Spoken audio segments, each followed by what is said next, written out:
नमस्कार प्यारे साथियों, जैसा कि आप सभी को पता है कि आपकी आगामी बोर्ड की परीक्षाएं जो क्लास 10 की हैं 22 फरवरी से शुरू होने जा रही हैं, जिसमें कि आपका जो गणित का पेपर है वो गणित का पेपर आपका होने को जा रहा है 27 फरवरी को।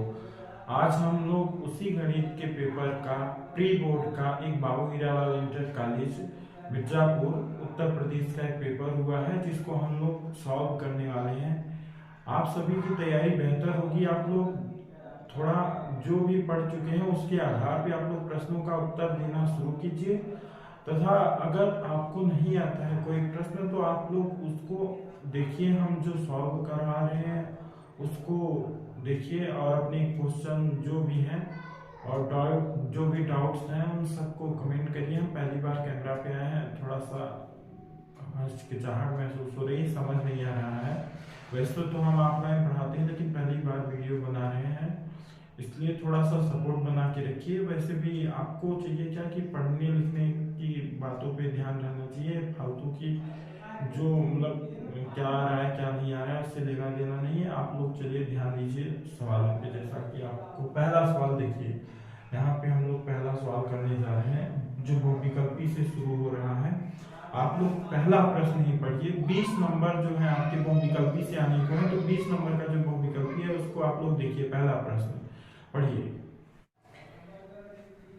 पहला प्रश्न क्या कह रहा है कि हमें संख्याओं 15, 18 और 24 का हमें लॉस निकालना है, जिसमें कि 4 ऑप्शन इसके दिए हुए हैं। पहला है 90, 120, 240 और 360। हमें हल करके बताना है कि इसका मतलब कि कौन सा उत्तर सही है।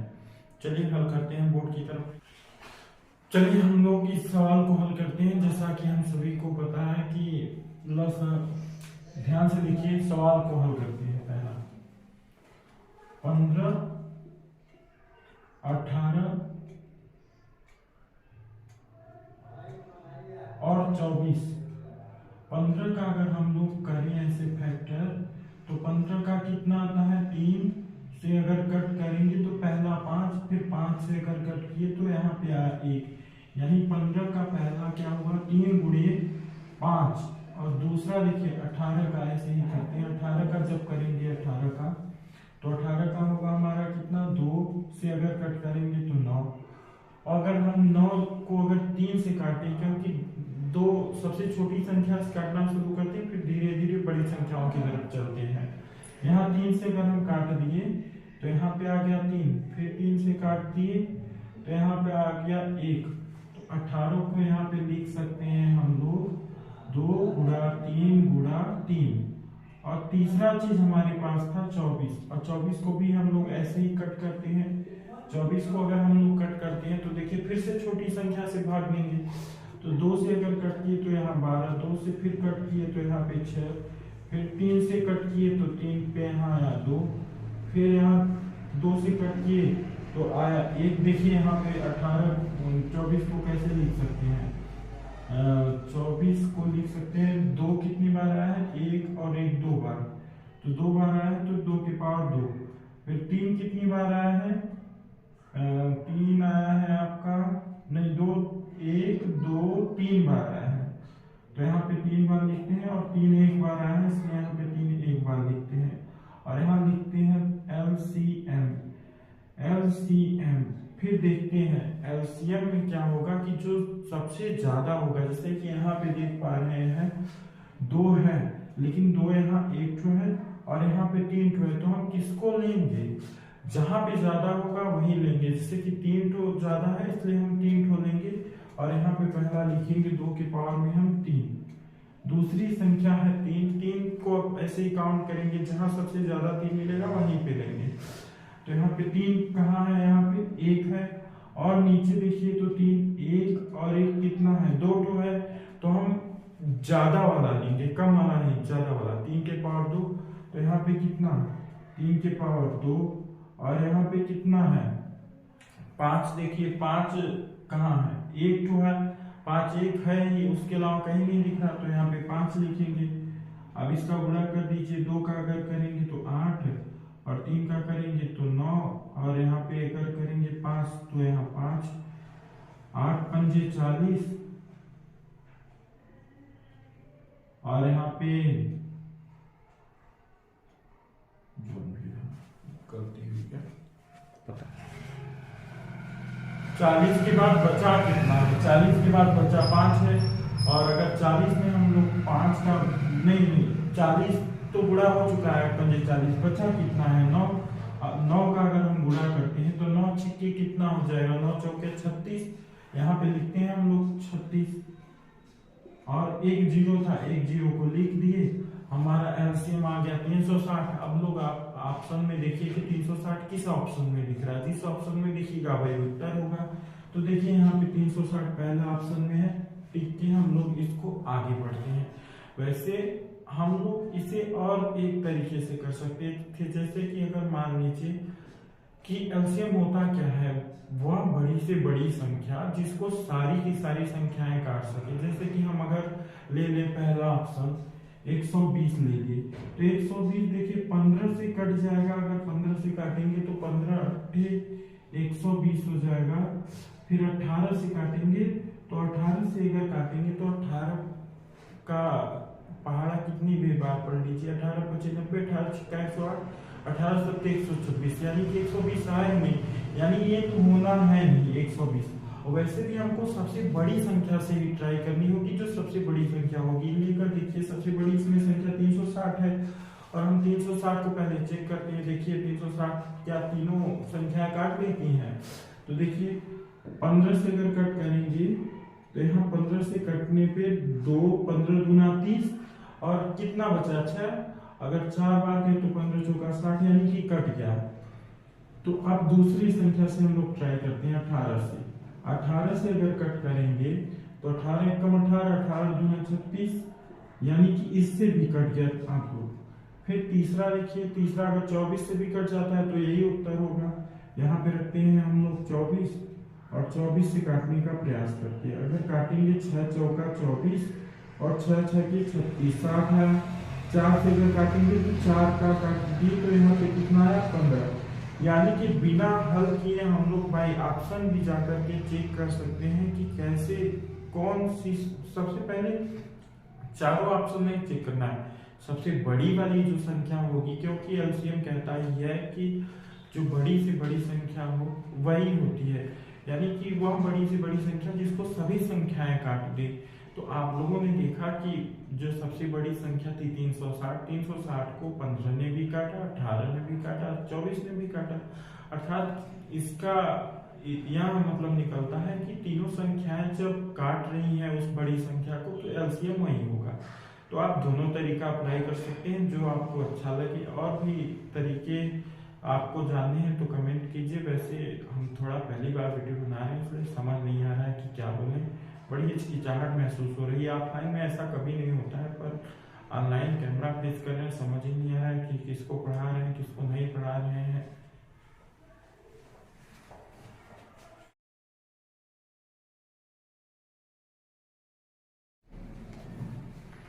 चलिए दूसरा सवाल हम लोग पढ़ते हैं। दूसरा सवाल कहता है कि एक सामान्य वर्ष में 53 रविवार होने की प्रायिकता कितनी है? अब आप लोग बताइए, एक साल में कितने सप्ताह होते हैं? 52 सप्ताह। तो जितने भी सप्ताह होते हैं उतने ही तो दिन पड़ेंगे। 53 रविवार कैसे आ पाएंगे? सिर्फ सप्ताह कितने होते हैं साल भर में? सिर्फ और सिर्फ 52 सप्ताह। तो ये तो पूछ रहा है 53 रविवार हो ही नहीं सकते। और ऐसे घटनाएं जो हो नहीं सकती हैं, ऐसे घटनाओं को कहते हैं असंभव घटना। और असंभव घटना की जो प्रायिकता होती है, असंभव घटना की होती है प्रायिकता 0। क्या आपको कहीं ऑप्शन में दिख रहा है? अगर दिख रहा है तो इसको टिकिए। देखिए प्रायिकता में आप लोगों ने पढ़ रखा होगा संभव घटना और असंभव घटना। देखिए यहाँ पे समझिए, संभव घटना क्या होती है? संभव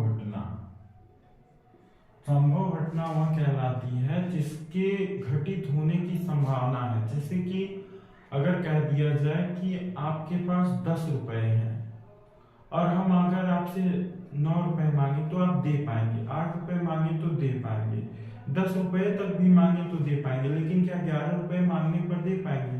नहीं। 10 रुपया है ही तो कहाँ से 11 रुपया दे पाएंगे? आप लोगों को देखिए असंभव वो चीज जो हो ही नहीं सकता। जैसे कि अगर आपके पास 100 रुपए, हम आपसे 500 मांगे तो कहाँ से आप दे पाएंगे। तो असंभव घटना की जो प्रायिकता होगी, देखिए असंभव घटना, असंभव असंभव घटना उस घटना को कहेंगे जो घटित ही नहीं हो सकती है। और ऐसी घटना की जो प्रायिकता होती है सदैव होती है शून्य। और कैसे होती है, क्योंकि हम जानते हैं घटना ई बराबर होता है अनुकूल परिणाम बटे में सभी परिणाम। अब यहाँ पे आप लोग देखिए, जो अनुकूल परिणाम है, जिस घटना के संभव हो ही नहीं सकती, तो वहां पे कितना मानेंगे, 0 मानेंगे। तो यहाँ पे अगर 0 मान लीजिए और सप्ताह में कुछ भी हो, चाहे 365 दिन मान लीजिए, 52 सप्ताह मान लीजिए, कितने भी दिन मान लीजिए, कुछ भी मान लीजिए, अगर 0 में किसी भी संख्या का गुणा करेंगे तो आना है 0, भाग करेंगे तो भी आना है 0। तो यहाँ पे रखते हैं हम लोग 0 और ऑप्शन में देखते हैं क्या ऑप्शन में कहीं 0 दिख रहा है। तो देखिए चौथे ऑप्शन को लगाते हैं, ठीक।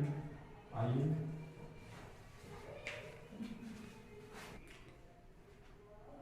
हम लोग चौथा सवाल पढ़ते हैं। दो संपूरक कोणों में बड़ा कोण छोटे कोण से 18 अंश अधिक है, तब बड़ी कोण का मान बताइए। पहले तो आप हम लोगों को ये बताइए, पहले तो आप लोग हमें ये बताइए संपूरक कोण होते क्या हैं। देखिए संपूरक और कोटिपूरक दो चीजें होती हैं, जैसे कि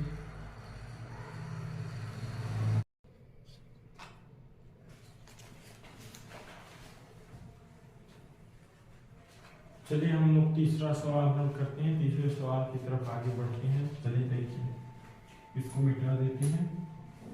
तीसरा सवाल जो आप लोगों ने पढ़ा, संपूरक कोण और कोटिपूरक कोण। सबसे पहले तो ध्यान से सुनिए, संपूरक किसे कहते हैं, संपूरक कोण किसे कहते हैं। अगर दो कोण संपूरक कोण हैं, यानी x और y संपूरक कोण है, x और y संपूरक कोण है, तो इन दोनों कोणों का जो योग होना चाहिए, अगर x प्लस वाई करें तो x प्लस वाई बराबर होना चाहिए 180। और कोटिपूरक क्या कहता है, कोटिपूरक या पूरक, आप लोग इसे भी साथ के साथ सीखिए। कोटिपूरक या पूरक क्या कहता है, कोटिपूरक या पूरक ये कहता है कि अगर दो कोण हैं, कोण x और कोण y, तो दोनों कोणों का योग कितना होना चाहिए, 90 अंश होना चाहिए। कोण x प्लस कोण y बराबर होना चाहिए 90। अब यहाँ पे प्रश्न में बोला था कि पहला जो कोण है दूसरे कोण से 18 अंश अधिक है। तो मान लीजिए अगर पहला कोण x है तो दूसरा वाला कोण कितना रहा होगा, x प्लस 18। लेकिन संपूरक कोण की थ्योरी क्या कहती है कि हमें अगर दो कोण दिए हैं तो कोण x प्लस कोण y बराबर कितना होना चाहिए, 180 अंश। तो यहाँ पे रखते हैं हम लोग x प्लस 18 बराबर कितना होना चाहिए, 180। एक x और एक x मिलके हो गया आपका 2x प्लस 18 बराबर 180। तो 2x बराबर कितना, 180, और उधर प्लस 18 था, इधर आया तो माइनस 18। अगर घटाएंगे 180 में से 18 तो घटाकर देख लीजिए, ये आ गया आपका 162। तो x बराबर कितना, 162, और 2 उधर गुणे में था, इधर आया बटे में हुआ। 2 से कट करेंगे, 2 8 16 और 2 1 कम 2, x का मान कितना आ गया, 81। पहला कोण 81, तो दूसरा वाला जो x प्लस 20 है कितना हो गया, x प्लस 20 बराबर 81 प्लस 20, 81 प्लस 20 बराबर 101 अंश। क्या ऑप्शन में कहीं दिख रहा है, तो देखिए आप लोग ऑप्शन में है ग नंबर, नहीं, हाँ ग नंबर कह रहा है कि 81 अंश। तो आपका ऑप्शन कहाँ है, 81 हो गया, ऑप्शन 81 है ना। चलिए अब हम लोग चौथे प्रश्न की तरफ चलते हैं।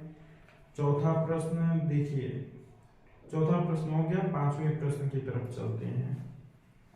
पांचवा प्रश्न देखिए यहाँ पे पांचवा प्रश्न है a/3 माइनस b/4 बराबर 1, a बराबर 6। तो b का मान पूछा है, b का हमें मान बताना है। ऑप्शन है 1 2 3 4, चारों ऑप्शन दिए गए हैं। सबसे आप लोग हल करिए, हम ऑप्शन सेट करते हैं। चार ऑप्शन में है 4 3 2 1, 4 3 2 1। चलिए हल करके देखते हैं।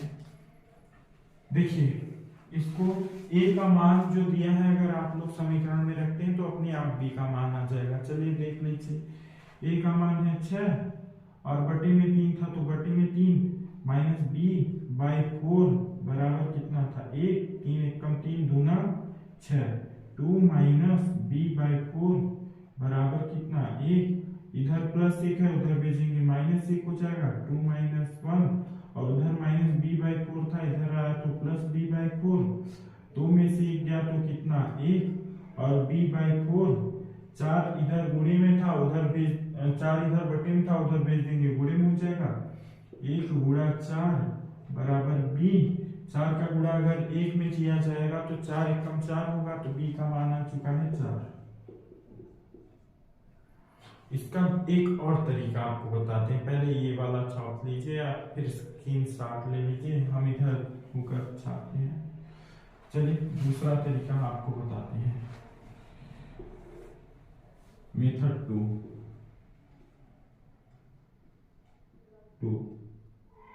बाय ऑप्शन जाते हैं हम लोग। देखिए बाय ऑप्शन रख के देखते हैं, अगर a/3 माइनस b/4 बराबर 1 है तो अगर हम ऑप्शन डायरेक्ट उठा के रखेंगे तो जिस ऑप्शन पे हमारा राइट हैंड साइड का अगर संतुष्ट हो जाता है वही ऑप्शन हमारा सही होगा। जैसे a का मान कितना है 6 दिया है तो 6 बट्टे में 3 माइनस b का मान लीजिए, पहला ऑप्शन उठाते हैं 4, तो यहाँ पे 4 बट्टे में यहाँ पे है 4, 6 में अगर 3 का भाग दिए तो 2 और इधर अगर 4 में 4 का भाग दिए तो 1, 2 में से 1 गया तो 1, यानी कि देखिए 2 में से 1 गया तो 1, यानी लेफ्ट हैंड साइड का मान 1 था और राइट हैंड साइड का भी मान 1 था।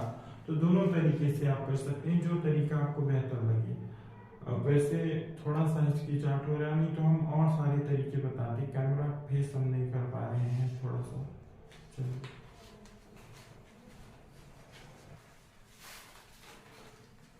चलिए अगला प्रश्न हम लोग पढ़ते हैं।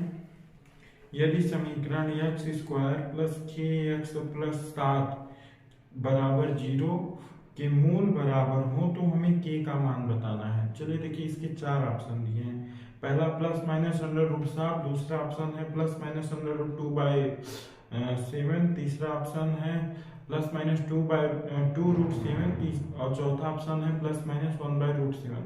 आप लोग हल करिए और बताइए कि कौन सा ऑप्शन सही होगा। चलिए हम बोर्ड पे हल करते हैं। आइए, मूलों के बारे में जानकारी कौन देता है? विविक्तकर। विविक्तकर का सूत्र आप लोगों ने पढ़ रखा होगा, d बराबर होता है b² माइनस 4ac। ठीक है, अगर मूल बराबर है तो कंडीशन पढ़ रखा होगा d बराबर 0 अर्थात b² माइनस 4ac बराबर होना चाहिए 0।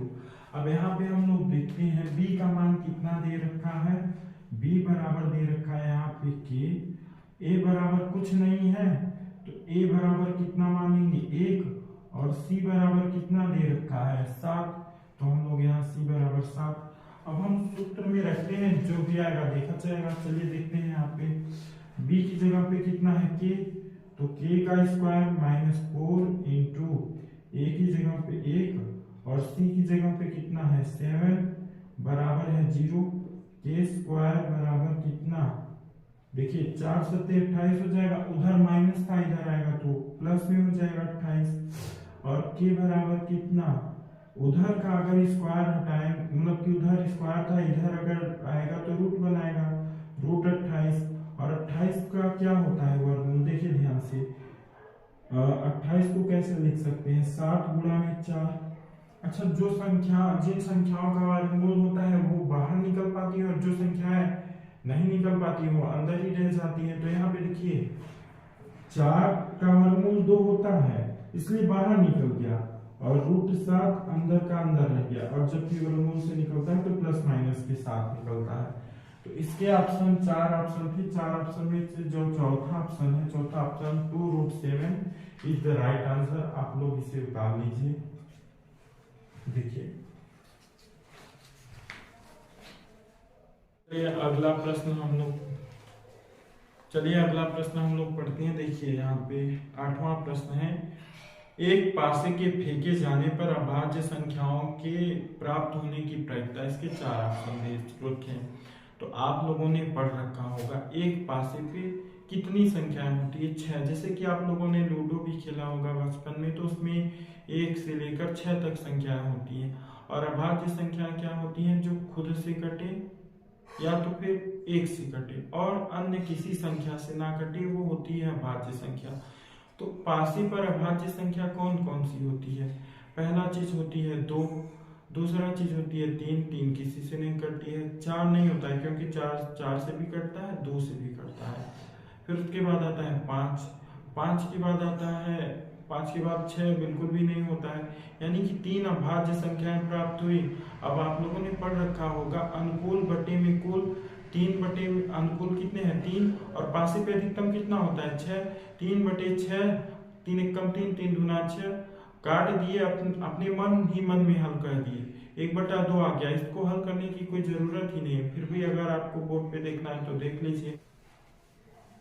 देखिए एक पासे पर पासा जब होता था लूडो वाला, एक पासा जब आप लोगों ने खेला होगा तो पासे में अधिकतम कितनी संख्याएं होती थी, 6 होती थी। एक बिंदी होता था, फिर डबल बिंदी वाला होता था, फिर 1 2 3 बिंदी, फिर 1 2 4 होता था, फिर 1 2 5 होता था, ऐसे ही करते करते 6 होता था। तो पासे पर संख्याएं कौन कौन सी होती है? पासे पर संख्याएं कौन कौन सी? 1 2 3 4 5 6। अभाज्य इसमें से कौन सी है? अभाज्य है 2 3 5। 1 क्यों नहीं हुआ? क्योंकि 1 ऐसी संख्या है जो अभाज्य नहीं होती है। अभाज्य का नियम कहता है कि खुद से भी कटना चाहिए, 1 से भी कटना चाहिए। और प्राकृतिक संख्याओं में आप लोगों ने पढ़ रखा होगा 2 सबसे छोटी अभाज्य संख्या होती है जो एक सम भी होती है, अर्थात 1 के होने की कोई वही नहीं है। तो हमें यहाँ पे देख पा रहे हैं 2 3 5 3 संख्याएं हैं। तो एक घटना के अनुकूल कितनी है? घटना के अनुकूल 3 परिणाम। कौन कौन से? 1 2 3 परिणाम। और कुल कितने हैं? पासे पे कितनी संख्याएं होती हैं? 1 2 3 4 5 6, कुल 6। तो प्रायिकता क्या होती है? अनुकूल बटे में कुल। अनुकूल कितना है? 3, और बटे में कुल कितना है? 6। 3 एकम 3 दूना 6, कट करेंगे तो कितना आएगा? 1/2। 1/2 किस ऑप्शन में है? आप लोग खुद लगा लीजिए। 1/2 देखिए ऑप्शन नंबर ख में 1/2 है, आप लोग उसे टिक लगा लीजिए। चलिए प्रश्न हम लोग पढ़ते हैं। त्रिज्या 10.5 दिया है, कोण जो दिया है वो 60 अंश दिया है। 60 अंश त्रिज्य खंड वाले कोण की जो परिमाप है वो ज्ञात करनी है। अभी आप लोगों ने जो है त्रिज्य खंड का क्षेत्रफल निकाला, परिमाप। देखिए चलिए हम आपको दोनों सूत्र क्लियर करते हैं, फिर उसके बाद देखते हैं। लेकिन बाय ऑप्शन आप लोगों के यहाँ पे 4 ऑप्शन दिए हुए हैं, 32 23 41 11। आप लोग तब से अगर जानते हैं तो हल करिए, नहीं तो फिर देखिए बोर्ड पे।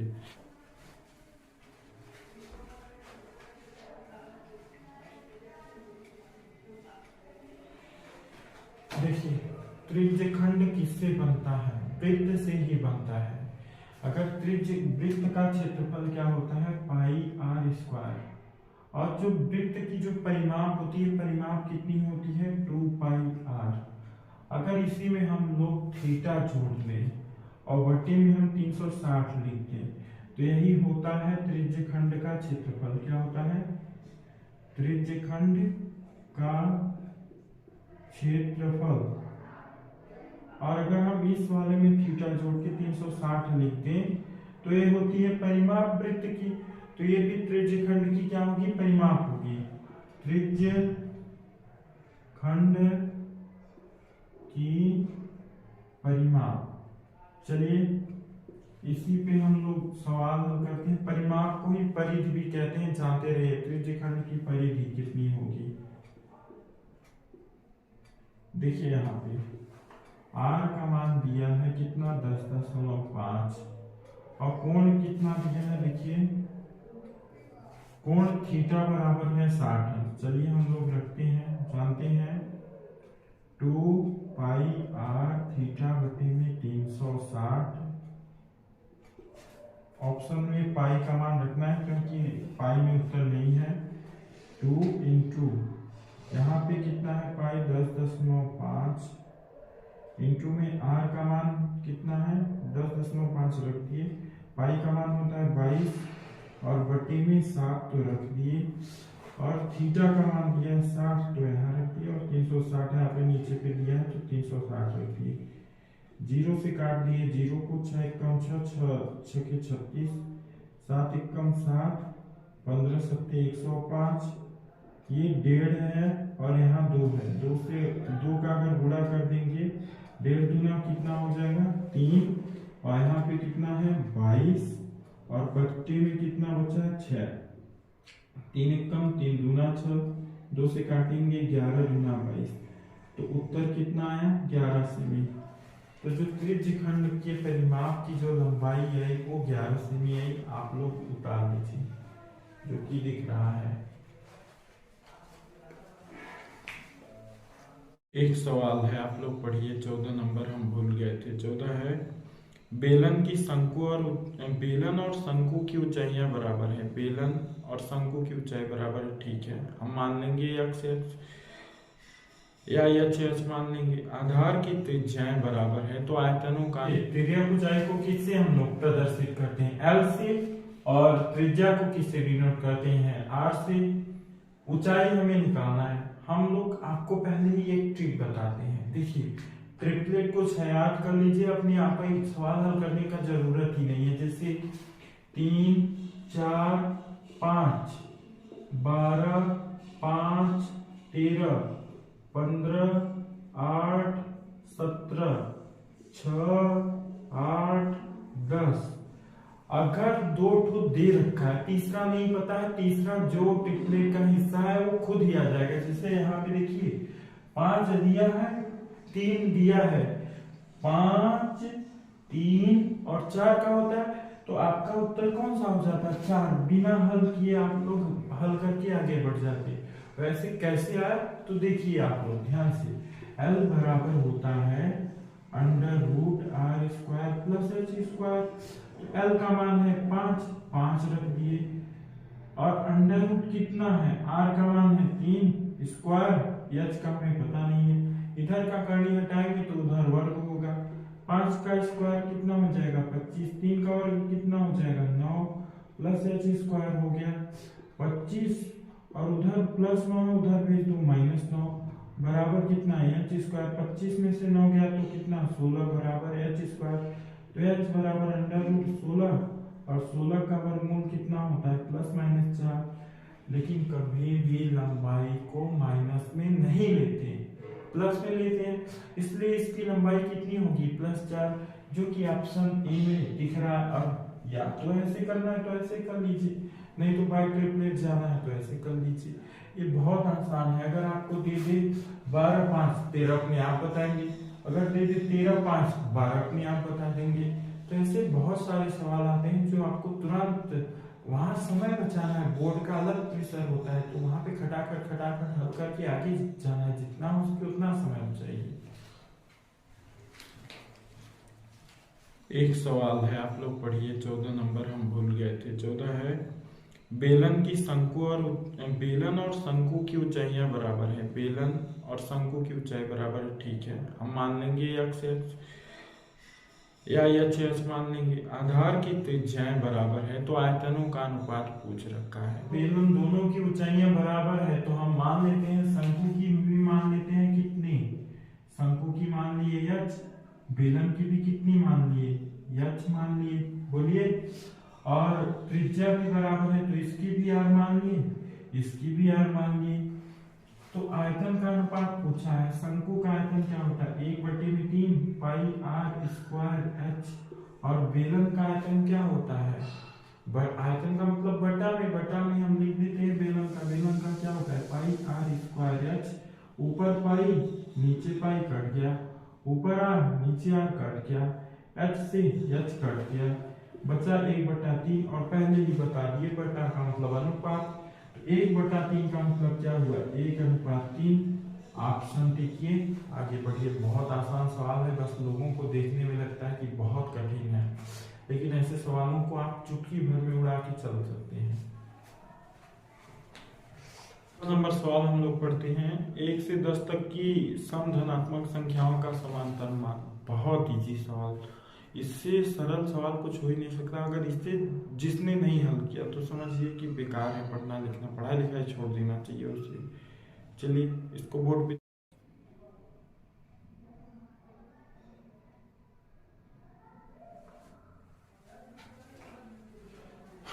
1 से 10 तक सम संख्याएं क्या क्या होती हैं। सम संख्या कहते किसे हैं, जो 2 से कटे उसे ही कहते हैं सम। तो 2 से शुरू करिए, 2 से क्या क्या कटता है, 2, 4, 6, 8 और 10 तक जाना है। अगर 10 1 और 10 के बीच खा होता तब 10 नहीं जाते, लेकिन 10 तक बोला है तो 10 तक हमें जाना ही होगा। तो समांतर माध्य क्या होता है, जितनी भी संख्या है सबको जोड़ लिया जाए। तो ऐसी संख्याओं को 2 + 4 + 6 + 8 + 10 जितना भी आया जोड़ लिया, और जितनी संख्या है उससे हम भाग दे देते हैं। 1 2 3 4 5 संख्या है तो यहाँ 5 से भाग देते हैं। 4 2 6 6 12 8 20 10 30 में अगर हम 5 का भाग करेंगे तो 5 6 30।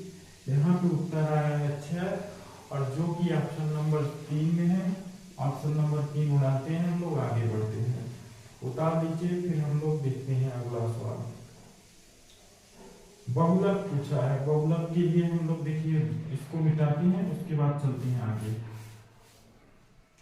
बहुलक देखिए 19 38 25 36 38 25 18 38 25 19 बहुलक पूछ रखा है। बहुलक का मतलब क्या होता है, ध्यान से सुनिए। बहुलक का मतलब ये होता है कि कितनी बार है। बहुलक का मतलब जो बहुत बार दिखे आपको। देखिए 19 कितनी बार दिखा, देखिए 19 एक बार यहाँ दिखा और फिर दोबारा यहाँ दिखा, यानी 19 2 बार दिखा। 38 कितनी बार देखिए, एक बार यहाँ, 2 बार यहाँ, फिर उसके बाद 3 बार यहाँ, 3 बार दिखा। 25 देखिए एक बार यहाँ, 2 बार यहाँ, 3 बार यहाँ, तो 3 बार यहाँ 25 भी दिखा। क्या कहीं हम गलत लिख दिए हैं सवाल में?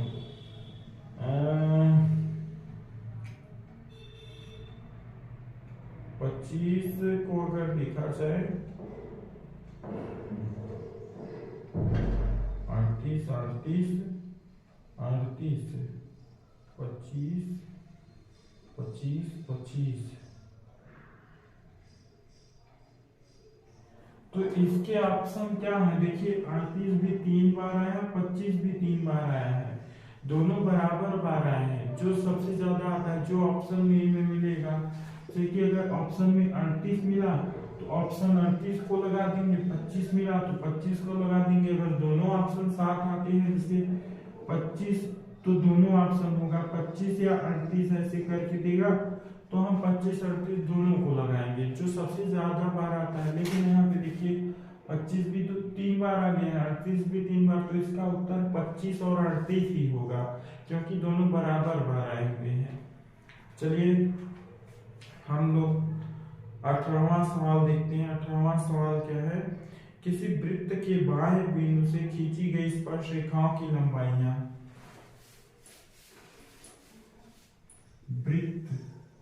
वृत्त में आप लोगों ने पढ़ रखा होगा, वृत्त का बाह्य बिंदु मान लिए P, अगर P है तो यहां से स्पर्श रेखाएं खींची जा रही हैं। अगर दो स्पर्श रेखाएं मान लो A है PA और A है PB, तो जो स्पर्श रेखा PA होगी और PB होगी, आप लोगों ने प्रमेय पढ़ रखा होगा। वृत्त का प्रमेय ही पहला है कि जो किसी वृत्त के बाह्य बिंदु से जितनी भी लंबाई की स्पर्श रेखा डाली जाती है P से A तक और P से लेकर B तक, दोनों की लंबाइयां क्या होती हैं, समान होती है। इसलिए इसमें ऑप्शन में जो भी दिया है, क्या दिया है ऑप्शन, देखिए ऑप्शन दिया है समांतर होना नहीं है, फिर दिया है बराबर, बराबर ही हम बताएं, बराबर टिकिए और आगे बढ़ जाइए क्योंकि प्रमेय ही खुद कहता है। फिर उसके बाद देखिए 19 नंबर सवाल पढ़िए, यदि किसी बारंबारता बंटन का माध्य 20.5, इसको मिटा देते हैं, माध्य कितना है, माध्य है 20.5, माध्यिका कितना है,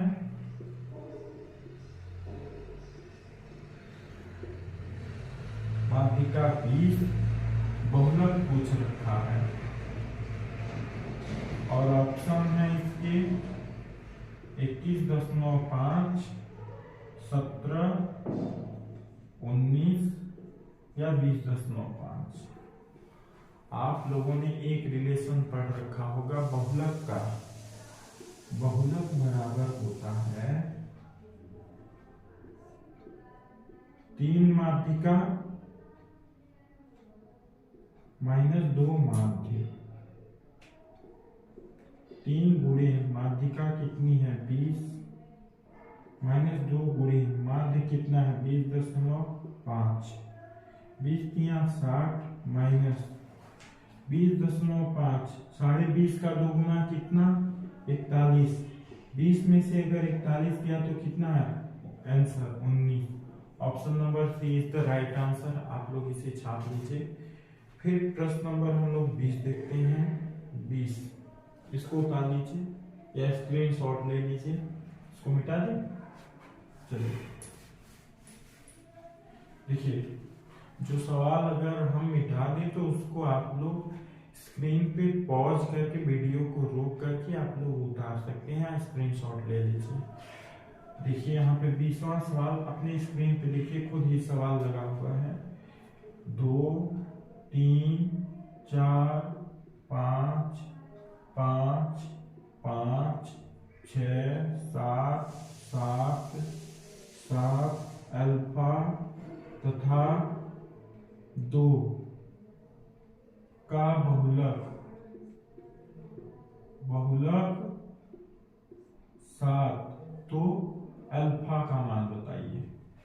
ऑप्शन है 5, 2, 7, इनमें से कोई नहीं। एक बात बताइए, बहुलक हम क्या बताएं, जो बहुत बार आए, यानी कि एक सबसे ज्यादा बार जो आंकड़ों में आता है समांतर माध्य में, वही होता है बहुलक। अब बहुलक के लिए यहाँ पे कितना संख्या है, देखिए 7 है अगर बहुलक, तो 7 सबसे ज्यादा बार आया होगा।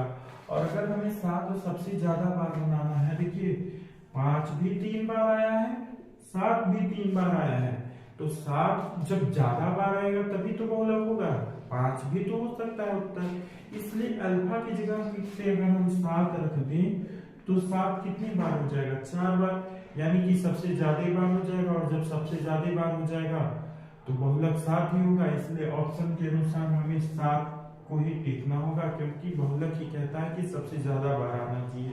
तो 7 3 बार था, 5 भी 3 बार था, तो अगर 3 दोनों बराबर हो जाती है, लेकिन बहुलक कहता है 7 है, इसलिए ए अल्फा की जगह। हमारे बहुविकल्पी का पोर्शन खत्म हो गया। अब हम लोग आते हैं दीर्घोत्तरी प्रश्न में। दीर्घोत्तरी प्रश्न नहीं, खंड ब में आते हैं। खंड ब में जो 2-2 नंबर का सवाल है। पहला सवाल है, एक वर्ष में 53 सोमवार होने की प्रायिकता बताइए। एक बार बताइए, पहले ही हम आप लोगों को सिखा चुके हैं। एक साल में कितने सप्ताह होते हैं? 52। चलिए सवाल के हिसाब से स्क्रीन पे सवाल है, आप लोग हल करिए।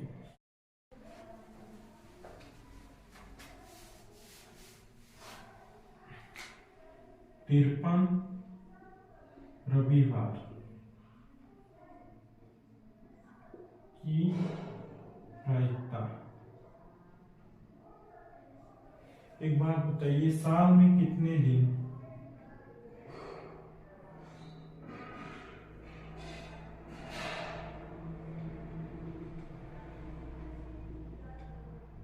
365 या 366। और एक सप्ताह में एक दिन एक बार ही पड़ता है। जैसे कि अगर सोमवार आ जाए तो एक हफ्ते बाद ही सोमवार आएगा, यानी कि सप्ताह कितने होते हैं? 52। तो 53 रविवार हो ही नहीं सकता है। जैसे कि अगर हम 10 रुपए आपके पास है, हम 20 रुपए मांगेंगे तो आप कहां से देंगे? यानी कि उस अनुकूल परिणाम कितना है? अनुकूल परिणाम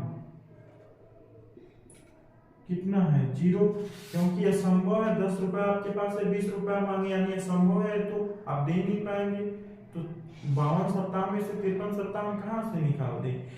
तो जो अनुकूल परिणाम है 0।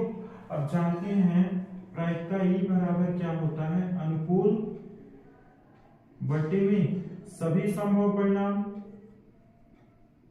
सभी संभव परिणाम। अनुकूल कितना है? 0। और कुल कितना चाहिए उसको? 53 रविवार। तो यहाँ पे लिखते हैं 53। अगर 53 से किसी 0 में किसी भी संख्या से भाग करेंगे तो उसका मान आएगा 0, इसलिए आ चुका है। इसको आप स्क्रीनशॉट ले लीजिए, चाहे उतार लीजिए। चलिए सभी खंड करना है, इसलिए प्रश्न 2 देखते हैं। गुणनखंड विधि से 2x² माइनस x प्लस 1/8 के मूल ज्ञात कीजिए। चलिए इसको मिटाते हैं। हमें कौन सा विधि? गुणनखंड विधि। गुणनखंड विधि से क्या करना है? 2x² माइनस x प्लस 1/8 बराबर 0 के मूल बताने हैं। पहले तो हम इस समीकरण को हल करते हैं, फिर उसके बाद गुणनखंड करके हम लोग इसका मान निकालेंगे। देखिए यहाँ 8 है, इसके बटे में कुछ नहीं है, इसके बटे में कुछ नहीं है, तो इस 8 का गुणा कर दीजिए। 8 दूना 16x² माइनस अगर 8 का गुणा करेंगे तो 8x हो गया, और यहाँ पे प्लस 1 था, इसके नीचे था, इसलिए इसमें गुणा नहीं होगा, पूरे के बटे में 8 हो जाएगा। और इस साइड 0 है, लिखे रहिए। तो 16x² माइनस 8x प्लस 1 बराबर क्या? 8 इधर बटे में था, इधर आएगा तो गुणे में हो जाएगा। 0 गुणा 8, 16x² माइनस 8x प्लस 1 बराबर, अगर 0 का गुणा किसी भी संख्या में हुआ तो 0 होगा। अब गुणनखंड करने के लिए क्या करते हैं? पहले और तीसरे का गुणा करते हैं। यहाँ पे कितना होगा? अगर 16 और 1 का गुणा करेंगे, 16 कम 16। अब 16 का ऐसा पहाड़ा बनाइए कि जोड़ने घटाने पर 8 के बराबर आ जाए। तो 16 का पहले पहाड़ा पढ़िए। 2 अट्ठे 16, 4 चौका 16, जोड़ने घटाने पे 8 के बराबर। अगर जोड़ेंगे 8 और 2 को तो 10, यानी 8 के बराबर नहीं आ रहा है। इसको अगर जोड़ दें 4 और 4 8 और 4 चौका 16, तो यहाँ हो रहा है। तो हम लोग इसको हल करते हैं। चलिए 16x² minus 4x minus 4x plus 1 बराबर 0। आगे का 2 लेते हैं, पीछे का 2 लेते हैं, जो कॉमन होगा उसको कॉमन करते हैं। 4 यहाँ है, 4 ले लिए। फिर उसके बाद x यहाँ 1 है तो यहाँ x भी ले लिए। 4 अगर कॉमन हो गया, कॉमन का मतलब होता है भाग। 16 में अगर 4 का भाग गया तो 16, 4 चौका 16 होता है, 4 बचा 4। एक x भी कॉमन था, 2 है यहाँ तो 1 बचा। -1 था तो -1, बीच में यहाँ माइनस है तो माइनस लगाओ, पीछे के दो को देखो, 4 यहाँ है लेकिन यहाँ नहीं है इसलिए 4 कॉमन नहीं होगा, यक्स यहाँ है लेकिन दूसरे वाले में नहीं है इसलिए कॉमन नहीं होगा। तो यहाँ पे क्या कॉमन लेने, एक ले लेते हैं, जो पहले बॉक्स में है उसे दूसरे बॉक्स में भर लेते हैं, 4x माइनस 1 और इधर कितना है बराबर 0, तो 4x माइनस 1 जो 2 बार है ये वाला उसे सिर्फ और सिर्फ एक बार लिखेंगे और जो बार बार है उसे भी एक क्वेश्चन में लिख लेते हैं, 4x माइनस 1 4x माइनस 1 बराबर 0। अब लिखेंगे जब 4x माइनस 1 बराबर 0, जो ये कोष्टक है, तो 4x बराबर, तब 4x बराबर कितना होगा, माइनस 1 था इधर आया तो प्लस 1, तो x बराबर कितना होगा, 4 गुणे में था इधर आया बटे में हो गया, x बराबर कितना आ गया 1/4। दूसरा देखते हैं 4x माइनस 1 बराबर 0, तो 4x बराबर कितना 1, तो x बराबर कितना 1, 4 उधर गुणे में था इधर आया तो बटे में हुआ, तो x बराबर कितना 1/4, फिर x बराबर कितना 1/4, यानी कि दोनों कंडीशन में 1/4 आ रहा है। तो गुणनखंड विधि से हो गया, इसको फिर से उतार लीजिए और स्क्रीनशॉट ले लीजिए, चाहे जो करना है उतार लीजिए या स्क्रीनशॉट ले लीजिए। समझ नहीं आ रहा क्या बोले, पता नहीं चल रहा है कि किसको पढ़ा रहे हैं, कैमरा है ना, पहली बार है, चलिए कोशिश करते हैं।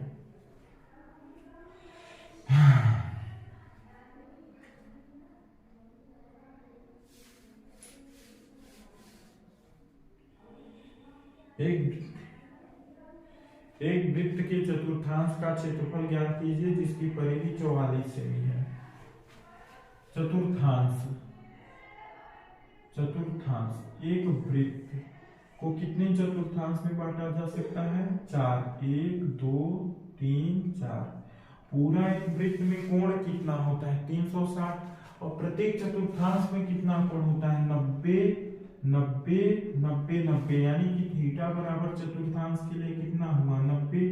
परिधि कितना दिया है, परिधि दिया है 44 और हमें ज्ञात क्या करना है क्षेत्रफल।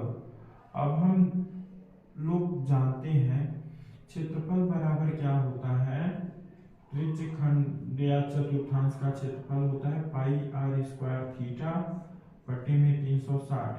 त्रिज्या तो पता ही नहीं है तो पहले हम लोग त्रिज्या निकालते हैं। चलिए यहाँ से त्रिज्या निकालते हैं, दिया है परिधि, परिधि का सूत्र क्या होता है 2 पाई r बराबर क्या होता है 44।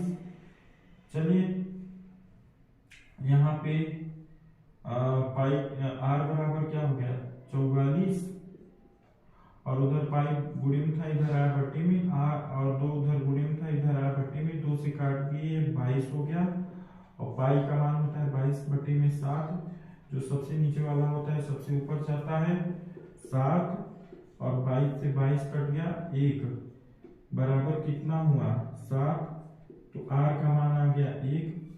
क्षेत्रफल अब आप लोग खुद निकाल लीजिए, नहीं तो हम खुद निकाल देते हैं। चलिए रुकिए,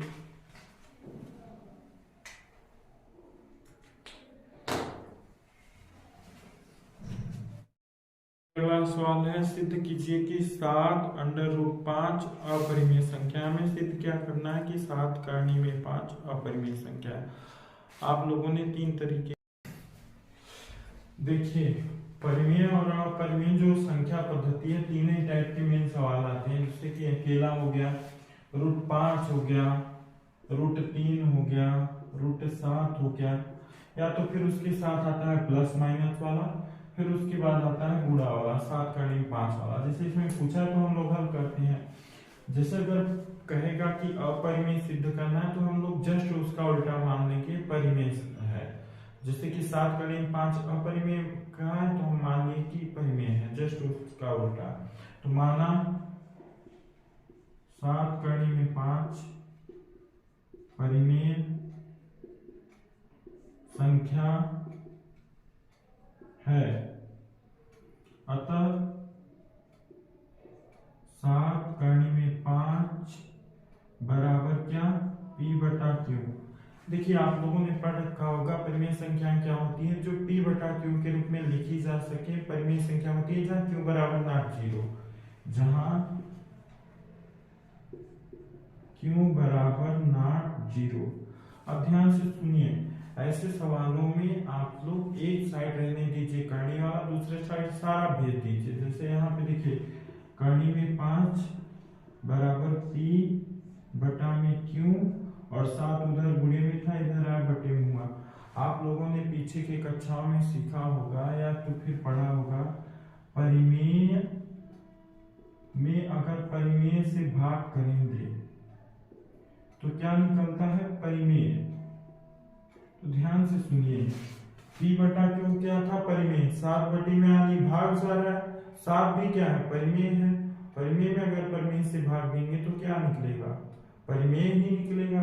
यानी कि P बटा Q, चूंकि P बटा में 7 क्यों क्या है, परिमेय, जो √5 के बराबर है। एक बात बताइए, P बटा में 7 क्यों परिमेय, जैसे तो ये बराबर है √5 के, तो √5 भी क्या होना चाहिए, परिमेय होना चाहिए। तो मेरे पास आपके जितना रुपया है, मेरे पास अगर 10 रुपया है तो आपके पास भी 10 रुपया होना चाहिए। यहाँ पे P बटा 7 क्यों क्या है, परिमेय है और √5 के बराबर है, तो √5 भी क्या होना चाहिए, परिमेय होना चाहिए। तो यहाँ लिखते हैं √5 के बराबर है, अतः √5 परिमेय है। परंतु एक बात बताइए, आप जानते हैं, पहले भी पढ़ चुके हैं, जो करनी वाली संख्याएं होती है कभी भी परिमेय नहीं होती है। तो करनी 5 कैसे परिमेय हो सकता है, तो ध्यान से सुनिए। हम लिखेंगे कि हमारी अवधारणा गलत है, अतः हमारी अवधारणा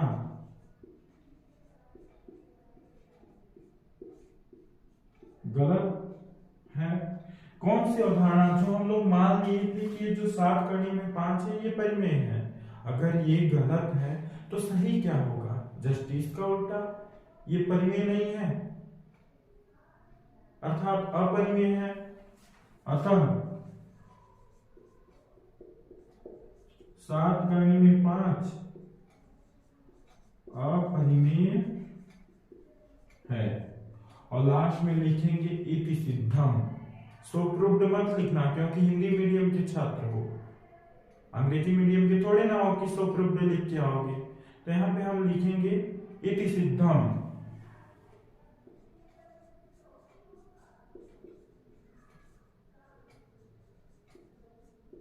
चलिए आगे का सवाल पढ़िए। देखिए इसको स्क्रीनशॉट ले लीजिए, नहीं तो आगे का सवाल पढ़िए। उस गोले का आयतन ज्ञात कीजिए जिसका व्यास 8.4, व्यास कितना दिया है 8.4। चलिए इसको मिटा देंगे, नहीं तो उतारिए। व्यास देखिए एक गोला है और गोले का व्यास यहां से लेके यहां तक पूरा कितना है, 8 है। तो त्रिज्या क्या होती है, व्यास बराबर 8.4 है।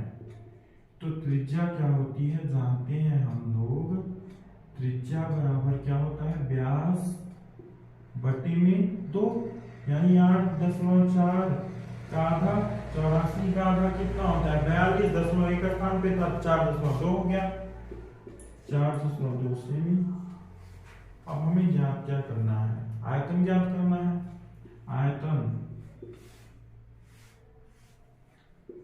आयतन गोले का क्या होता है 4/3 पाई r क्यूब। बोलिए, जहां r क्या होती है त्रिज्या, चलिए यहाँ पे रख देते हैं हम लोग मान 4/3, त्रिज्या 4.2 क्यूब था इसलिए 3 बार गुना 4.2 और पाई का मान रख देते हैं 22/7। अच्छा, पाई का मान तो 3.14 भी होता है, क्यों नहीं रखे, क्योंकि यहाँ 7 से कट रहा है, 7 छेंगे 42 हो जाएगा, कट जाएगा। तो क्या फायदा 3.14 रखने का जब कट जा रहा है, तो रख देते हैं 7 छेके 42.6, एक स्थान पे था दशमलव लगा दिए, 3 एकम 3, 3 दूना 6, तो 0.1 स्थान पे था लगा दिए। अब यहाँ पे बचा कितना 4 गुणा 4.2 4.2 गुणा 4.2 गुणा 0.2 गुणा 22। अब ध्यान से देखिए, 4 है यहाँ, 22 है यहाँ, गुणा कर लीजिए, गुणा तो आता ही होगा।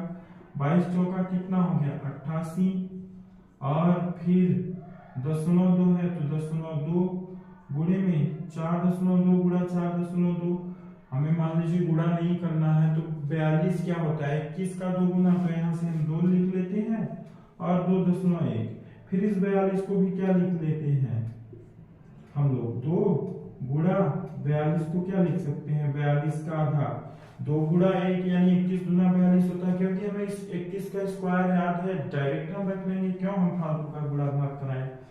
और देखिए ध्यान से सुनिए, 2 गुना कितना हो गया 4, 88 गुणे 2 गुना कितना 4, और 0.1 स्थान पे था तो 0.1 स्थान पे, और यहाँ पे ध्यान से देखिए 21 का स्क्वायर कितना है,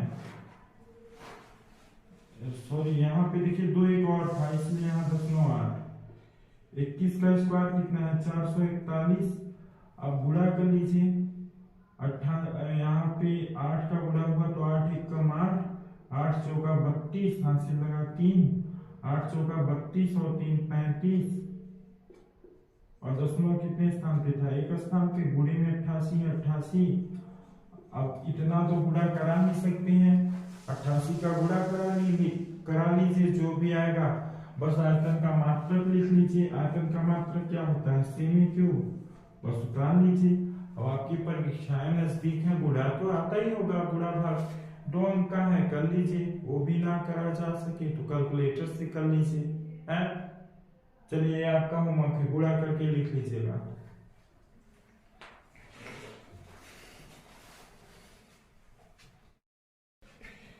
देखिए अभी थोड़े देर पहले ही हम बताएं, चलिए हम लोग हल करते हैं 1/√2 को अपरिमेय, ये अपरिमेय सिद्ध करना है तो जस्ट हम इसका उल्टा मान लेते हैं। अपरिमेय का उल्टा क्या होगा परिमेय, चलिए मान लेते हैं हम लोग, माना 1/√3 परिमेय है, तो 1/√3 बराबर p/q, जहां q बराबर नॉट 0, क्योंकि हम लोग पिछले कक्षाओं में परिभाषा पीछे आप लोगों ने भी पढ़ा होगा कि परिमेय संख्या क्या होती है, ऐसा संख्या जो p/q में लिखी जा सके और जहां q बराबर नॉट 0, यानी कि q हर का मान 0 नहीं होना चाहिए, परिमेय संख्या होती है। हम इसका उल्टा माने थे कि परिमेय है, तो यहाँ पे अगर ये परिमेय है तो p/q के बराबर होगी कि नहीं होगी, बोलिए। चलिए देखते हैं हम लोग, अब ध्यान से सुनिए, यहाँ पे लिखना शुरू करते हैं हम लोग।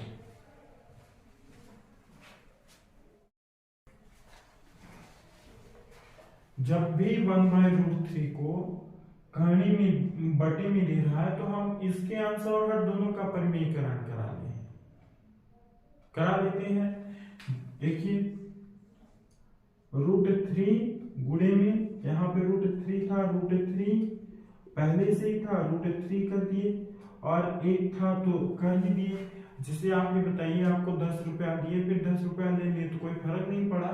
यहाँ पे बटे में करनी में 3 था तो हम इसका परिमेयकरण कर दिए। अगर करनी में ऊपर भी करा दिए नीचे भी करा दिए तो कोई फर्क नहीं पड़ेगा, काहे कि बाद में तो कट ही जाता है कि नहीं है।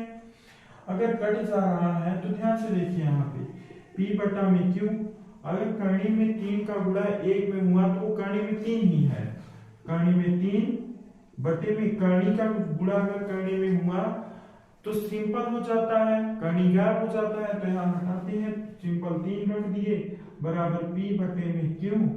हम क्या बोले थे, पहले ही बोले थे कि जो करनी वाली संख्याएं होंगी हम उन्हें एक साइड रखेंगे, बाकी संख्या दूसरी साइड भेज देंगे। यहाँ पे जो 3 है बिना करनी का है हम इधर भेजते हैं, और करनी में 3 है इधर ही रोके रहते हैं। करनी में 3 बराबर 3 इधर बटे में था, इधर गुणे में हो गया, 3p/q। एक बात बताइए, 3 बिना करनी वाला जो है वो परिमेय है, क्योंकि परिमेय क्या होता है p/q, 3 के बटे में 1 तो लिख सकते हैं, अर्थात p/q हो गया। और करनी में भी नहीं है, जो अपरिमेय होती है वो करनी में होती है। तो और पहले भी आप लोगों ने पढ़ा होगा, अगर परिमेय का गुणा परिमेय गुणा परिमेय बराबर क्या होता है, परिमेय, बोलिए। तो ये जो 3 का गुणा हुआ है P बटा Q में, तो ये 3P बटा Q क्या है, परिमेय है।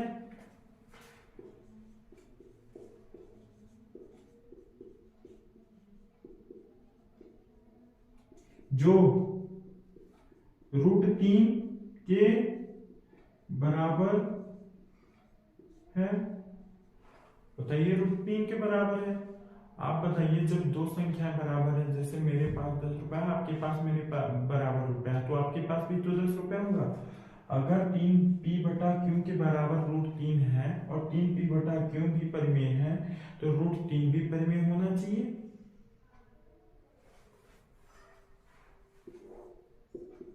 तो √3 भी परिमेय होना चाहिए,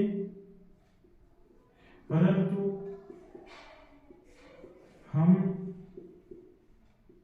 हमारी अवधारणा गलत है। क्या √3 कभी भी परिमेय हो सकती है, आप बताइए। रूट कभी भी परिमेय नहीं होता है, इसलिए हमारी अवधारणा गलत है। और अगर हमारी अवधारणा गलत है, कौन सी अवधारणा, जो हम इसको परिमेय माने थे, अगर ये गलत है तो इसका उल्टा सही होगा, परिमेय का उल्टा अपरिमेय, यानी कि 1 बटा √3 क्या है, अपरिमेय है। तो यहां पर लिख लेते हैं, मतलब परिमेय अपरिमेय है,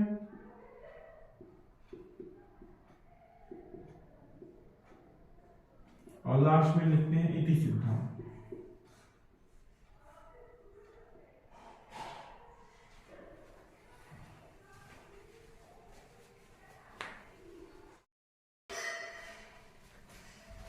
तरीका नंबर 3 में हम लोग आते हैं, देखिए यहाँ पे लिखते हैं 1 माइनस कॉस थीटा बटे 1 प्लस कॉस थीटा। जस्ट इसी का ऊपर नीचे बस परिमेयीकरण करा देते हैं, यहाँ प्लस है तो माइनस, 1 माइनस कॉस थीटा बटे 1 माइनस कॉस थीटा। ये क्या हो गया, फिर से वही चीज, 1 माइनस कॉस थीटा का होल स्क्वायर बटे 1 a plus b, a minus b क्या हो गया, 1 minus cos square theta, 1 minus cos theta का होल स्क्वायर बटे 1 माइनस कॉस स्क्वायर थीटा क्या होता है, साइन स्क्वायर थीटा। अब देखिए यहाँ पे सिद्ध क्या करना था, एक चीज होल स्क्वायर है, अगर साइन ऊपर जाएगा तो क्या बनेगा, कोसेक, और कॉस बटे साइन क्या बनाएगा, कॉट। थीटा था तो थीटा, थीटा यहाँ था तो थीटा, होल स्क्वायर था तो होल स्क्वायर। तीसरे तरीके से भी सिद्ध कर दिए हम इस सवाल को। और तरीके चाहिए तो और तरीके से भी हल कर सकते हैं।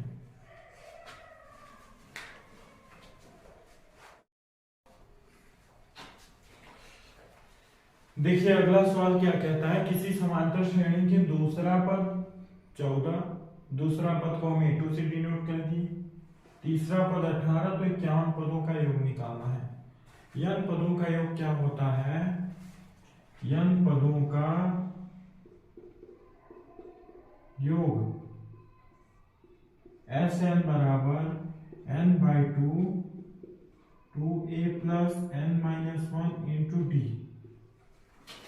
यहां n पता है 51 है, लेकिन a नहीं पता है, यानी प्रथम पद, और फिर सार्वंतर नहीं पता है। तो हम लोग इसको समीकरण बना के पहले हल करते हैं और d का मान निकालते हैं, फिर उसके बाद इसमें रख लेते हैं। चलो समीकरण 1 बना दिए। अब यहां देखिए n1 पद क्या होता है, a plus n-1 into D. कितना था दूसरा पद, तो ध्यान से सुनिए, a2 बराबर a प्लस दूसरे पद के लिए n का मान 2 माइनस 1 इंटू डी। a2 कितना था 14, तो 14 बराबर a प्लस 2 में से गया तो 1 डी, पहला समीकरण। इसी प्रकार A3 बराबर क्या होगा, a प्लस n की जगह पे 3 है तो 3 माइनस 1 है तो माइनस 1 सूत्र होता है माइनस 1 इंटू में d है तो d। A3 का मान कितना दिया है 18, यहाँ रख दिया 18, a प्लस 3 में से 1 गया तो कितना 2d, समीकरण नंबर 2। समीकरण 1 में से 2 को घटाने पर 1 माइनस 2 घटा देते हैं, चलिए घटाते हैं। देखिए a प्लस 1d बराबर कितना था 14, और दूसरा समीकरण a प्लस 2d बराबर कितना था 18। a से 1 गया, 1 में से 2 गया तो माइनस 1d बराबर 14 में से 18 गया तो माइनस 4, माइनस से माइनस कटा d बराबर आ गया, d का मान सामांतर d बराबर आ गया 4। किसी भी समीकरण में रख दीजिए a का मान आ जाएगा। रखिए, देखिए किस में रख देते हैं, इसी में रख देते हैं। 14 बराबर a प्लस 1d, 14 बराबर a प्लस d का मान कितना है 4, 14 बराबर a प्लस 4 एकम 4, इधर प्लस 4 है उधर भेजेंगे तो माइनस 4, 14 माइनस 4 बराबर a, 14 में से 4 गया तो a बराबर 10। प्रथम पद निकल गया, निकाल लीजिए। Sn बराबर n by 2, 2a plus n minus 1 into D. Yes, n की जगह पे कितने पद, 51 पदों का योग पूछा है। 51 बटे में 2, 2 इंटू a का मान आया 10 प्लस n का मान कितना है 51 माइनस 1 इंटू डी का मान कितना है 4। देखिए 4, 51 बटे में 2, 2 दाना में 20, 51 में से गया 50 गुणे में 4, 51 बटे में 2, 20 प्लस 50 चौका 200, 51 बटे में 2 गुणा 200 में 20 जोड़ दिए तो 220, काट दिए तो कितना हो गया 110। 51 गुणा 110, गुणा तो करा लेंगे, चलिए हम ही करा देते हैं। 0 था तो 0, 11 कम 11, 11 बचे 55, हासिल 1 था 55 और 1 56, 5610 उत्तर आ गया n पदों का योग। उतार लीजिए।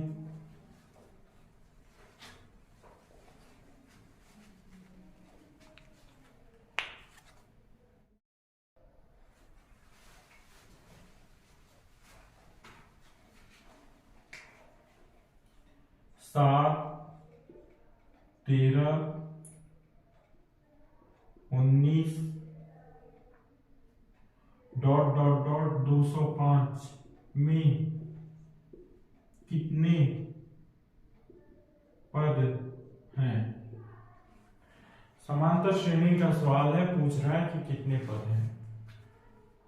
हम मान लिए कि n पद हैं, अरे कुछ भी मान लीजिए, x मान लीजिए, s मान लीजिए, कुछ भी मान लीजिए, n पद ही माना जाता है समांतर श्रेणी में, तो हम मान लिए n पद है। चलिए माना n पद हैं और अंतिम पद क्या दिख रहा है 205, तो nवां पद को मान लिए 205। जो अंतिम पद होगा, जैसे जितने भी पद होंगे अंतिम पद ही तो 205 रहा होगा, तो nवां पद मान लिए हम। अब nवां पद का सूत्र से पहले हम यहां लिख लेते हैं। a बराबर क्या है 7, सार्वंतर d बराबर कितना है, a2 में से a1 को घटाया जाता है, a2 कितना है आपका 13 आगे वाला, और a1 पहला वाला घटाया जाता है, 13 में से 7 गया तो 6। अब nवां पद का सूत्र क्या होता है a plus n minus 1 into d. nवां पद का सूत्र क्या है, nवां पद का मान है 205, यहां रख दिए, a का मान है 7 रख दिए, यन ही तो नहीं पता है, यन ही तो बताना है। और डी का मान पहले से ही निकला है 6, 7 यहाँ प्लस में था, अगर इधर भेज दें तो माइनस में हो जाएगा।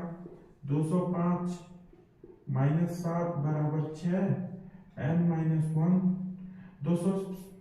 198 बराबर 6, n माइनस 1, 6 इधर गुणा में उधर भेज देंगे, बटा में चला जाएगा। 198 बटे में 6 बराबर n माइनस 1, 6 से भाग देंगे, 6 त्रिक 18, एक बचा है 8, 18, फिर से 6 त्रिक 18, तो n बराबर कितना 33, और इधर माइनस 1 था, उधर गया तो प्लस 1, 33 और 1 कितना होगा 34। कितने पद हैं 34। बहुत आसान सवाल था, आपके प्री बोर्ड में पूछा गया था। क्या जी, चलिए ठीक है।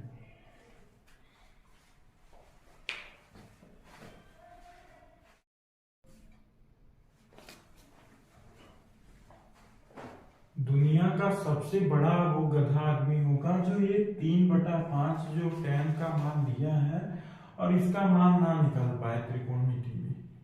इतना बड़ा चांस जो 6 नंबर मिल रहा है इतने आसान सवाल के लिए। नंबर खुद कह रहा है कि मुझे ले लो, तो भी नहीं ले पा रहे हो। इतना सवाल इतना ज्यादा आसान, दुनिया का सबसे ज्यादा आसान सवाल है ये। अभी थोड़ी देर पहले बताया 3 4 5 का ट्रिपलेट होता है, अगर वो भी याद हो डायरेक्ट रख दो तो भी उत्तर आ जाए। चलो हल करके दिखाते हैं। tan थीटा बराबर क्या होता है लंब बटे आधार। लंब कितना है 3, आधार कितना है 5, तो कर्ण क्या होगा अंडर रूट लंब का स्क्वायर प्लस आधार का स्क्वायर, अंडर रूट लंब कितना है 3 का स्क्वायर प्लस 5 का स्क्वायर, 3 कितना है 9 प्लस 25, 9 और 25 कितना हुआ 34। अब रूट से बाहर निकलने वाला है नहीं है, कर्ण का मान आ गया। अब साइन थीटा क्या कहता है तुम्हें लंब बटा कर्ण। लंब तुम्हारा कितना है 3, कर्ण कितना है √34। बोलो, देखो जरूरी नहीं है कि ट्रिपलेट हर कंडीशन में लागू हो, इसलिए एक बार निकाल के चेक करना, क्योंकि देखो यहाँ √34 है ना, तो यहाँ पे निकाल के देखना पड़ेगा। यहाँ पे सेक थीटा क्या होता है कर्ण बट्टे में आधार, लाल बट्टे कक्का वाले रूल से, लाल बट्टे कक्का, sine cos tan cot sec वाला ये होता है k/a, कास बट्टे वही कर्ण बट्टे आधार, कर्ण के मान को यहाँ पे रखते हैं और आधार का मान कितना है 5। कोसेक थीटा किसे कहते हैं, कोसेक क्या होता है साइन का जस्ट उल्टा। साइन का मान अगर 3/√34 है तो कोसेक का मान क्या होगा जस्ट उल्टा √34/3। और कॉस क्या होता है सेक का उल्टा। सेक कितना निकला है √34/5, तो जस्ट इसका उल्टा 5 में √34। बोलिए, अब रख लेते हैं प्रश्नानुसार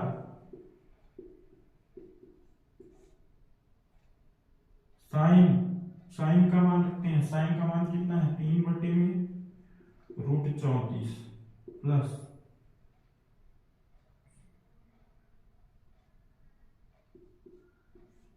बटे में 1 प्लस सेक का मान कितना है √34 बटे में 5, बीच में प्लस था तो प्लस। कोसेक का मान कितना है √34, बटे में 3 पूरे के बटे में 1 प्लस कोसेक का कॉस का मान कितना है 5/√34। बस इसको अब हल करना है। देखिए यहाँ 5 का अगर गुणा हो गया 3/√34 बटे में 5 एकम 5 प्लस √34 और पूरे के बटे में 5 प्लस √34 बटे में 3 √34 का एक में गुणा हुआ √34 प्लस 5 और पूरे के बटे में कितना हो गया था √34। सबसे ऊपर वाले को भेज दो, सबसे नीचे वाले को सबसे ऊपर भेज दो। 5 तिया 15 और इसको नीचे उतार दो √34 5 प्लस √34 प्लस √34 से ऊपर गया तो √34 सिंपल 34 बटे में 3 √34 प्लस 5 बोलो।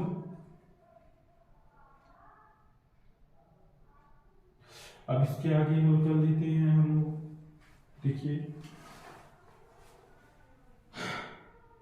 5 प्लस √34 कॉमन हो रहा है, ले लो 1 बटे में 5 प्लस √34 15 बटे में √3 बचा प्लस 34 बटे में 3 बचा 1 बटा में 5 प्लस √34। अगर इसका सिंपल कर दें तो ऊपर नीचे करीब 3 का करीब 3 में गुणा कर लें 15 करनी में 3 और करनी में 3 का गुणा फिर से अगर यहाँ नीचे वाले में कर दें तो सिंपल 3 हो जाएगा। तो 3 प्लस 34 बटे में 3 1 बटा में 5 प्लस √34। जब हर बराबर हो तो डायरेक्ट जुड़ता घटता है। 15 रूट में 3 प्लस 34 बटे में 3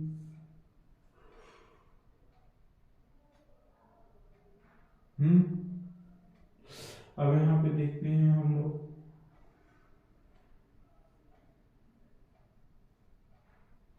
इसको चाहे तो यहीं पे छोड़ दिया जाए, चाहे तो आगे का परिमेयीकरण करना हो तो कर लीजिए। हम तो कहेंगे इसे यहीं पे छोड़ दिया जाए, क्योंकि परिमेयीकरण से कोई फायदा नहीं है। इस पेपर का लास्ट सवाल हम लोग करना शुरू करते हैं।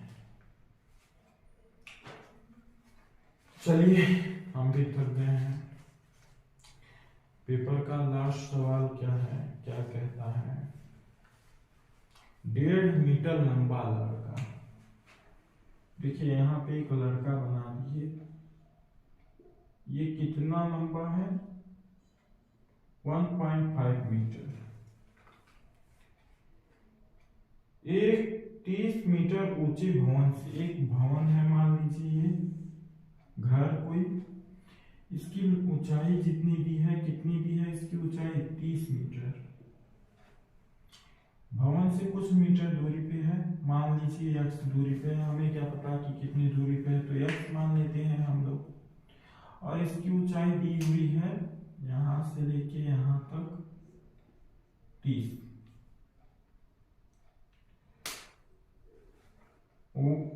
वह ऊंचे भवन की ओर जाता है तब उसकी आंख से भवन का 30 अंश से 60 अंश हो जाता है।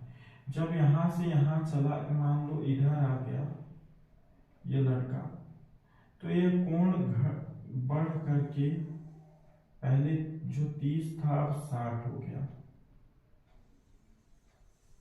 यहां था तो कितना बन रहा था 30 बन रहा था, जब वहां से चल के यहां तक आया तो 60 हो गया। वो भवन की ओर कितनी दूर चला, यहां से चल के यहां तक आया, कितना दूर चला ये पूछ रहा है। ये वाला हिस्सा जो यहां तक चला है। अब लड़के की लंबाई हम मान लिए 1.5 है, तो यहां भी तो 1.5 ही होगा। और इस की जो पूरी ऊंचाई होगी, धसा धसा के थोड़े ना बनाएगा, आंख का बना रहा है, तो आंख का यहाँ 30 और यहाँ पे 60 अंश। अब पूरी ऊंचाई है 30 मीटर, लड़का यहाँ खुद ही लड़के की ऊंचाई है, तो 30 मीटर है। नाम दे लेते हैं सब। ए, लड़का का मुंडी जहां है मान लीजिए बी, यहाँ सी, ये डी, ई। लड़का एक्स दूरी चला है और ऊंचाई 30 है इसकी। यहां लिखेंगे भवन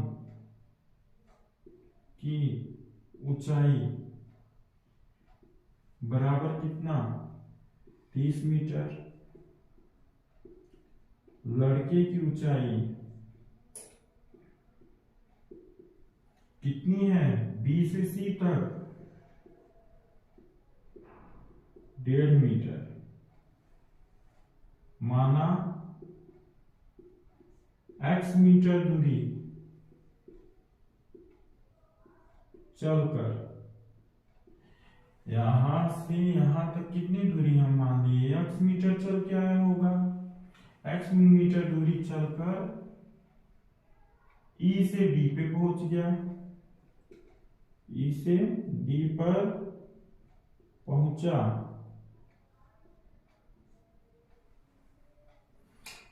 हमें वही निकालना है। चलिए हम छोटा त्रिभुज से शुरू करते हैं। त्रिभुज ए, यहां डी था, A D B, A D B में देखो ए बी की लंबाई कितनी होगी, ए से लेके पूरा सी तक, ऊपर से लेके सी तक, यहाँ सी से लेके ए तक 30 है और यहाँ तक 1.5 है।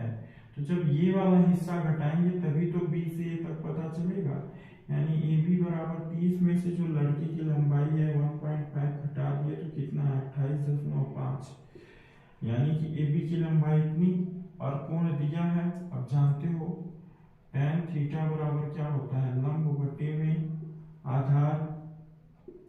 लंब कितना निकला, 28.5 मीटर निकला और आधार पता नहीं है, छोटे वाले के लिए हम मान लिए कितना है, x y है तो y मान लिए। tan थीटा की जगह पे कितना है, 60 बराबर 28.5 बटे y। tan 60 का मान √3 बराबर 28.5 y। y बराबर तब कितना, उधर √3 गुणे में था, इधर आया तो बटे में हो गया, 28.5 बटे में √3। परिमेयीकरण कर देते हैं, √3 ऊपर √3 नीचे, 28.5 बटे में सिंपल 3 और 3 था तो √3, काट दो, 3 9 27, 3 5 15, 9.5 √3। यहां तक है पूरा।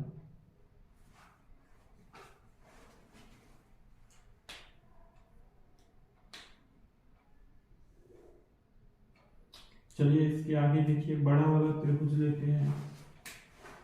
त्रिभुज ए और ये क्या था, ई था, ए ई बी। ए ई बी में थीटा 30 अंश, tan 30 बराबर लंब तो वही होगा जो माने थे 28.5 बटे आधार कितना, पूरा आधार है। देखो यहां से लेके यहां तक बड़ा वाला त्रिभुज लिए हो तो यहाँ y था, यहाँ से यहाँ तक देखो b से लेके d तक y और उसके आगे x माने थे तुम, x दूरी जो चला था।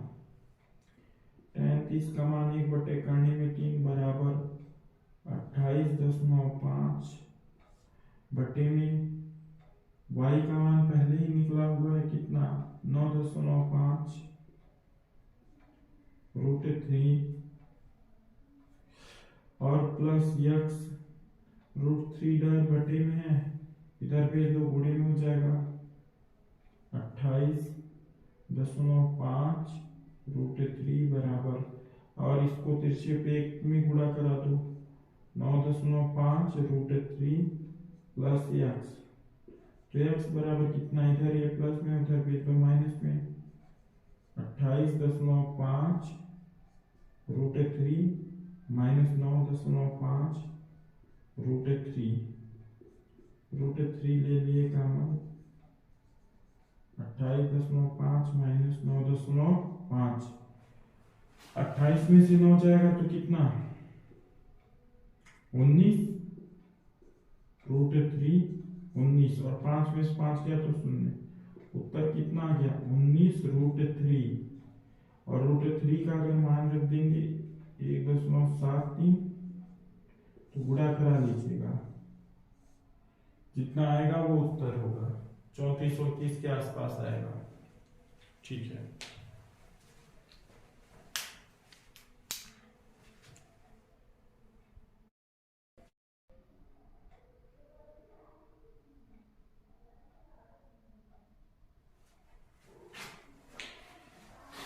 सिद्ध कीजिए कि वृत्त के किसी बाह्य बिंदु से खींची गई स्पर्श रेखाओं की लंबाइयां समान होती हैं।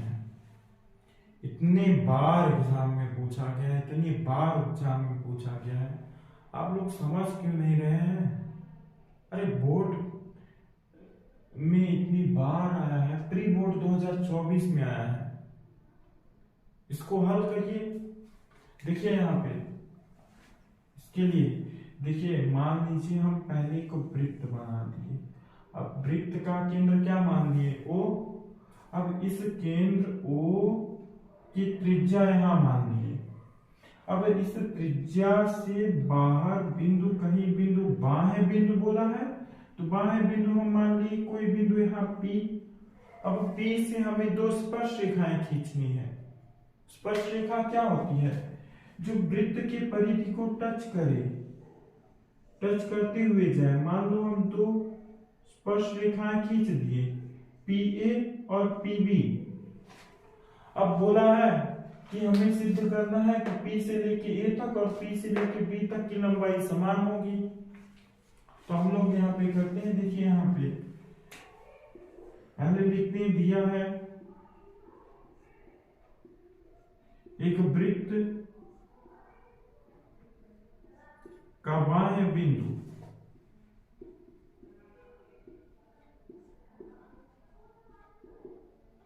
कौन सा बाह्य बिंदु है? P है, तो यहां P लिखते हैं, एवं स्पर्श रेखाएं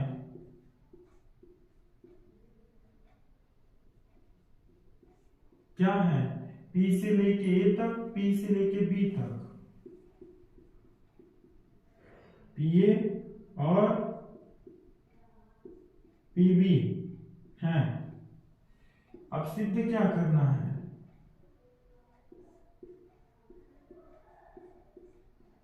सिद्ध करना है जो स्पर्श रेखा है P से लेकर A तक लंबाई और P से लेकर B तक, ये दोनों बराबर होगी, यानी PA बराबर PB हमें सिद्ध करना है।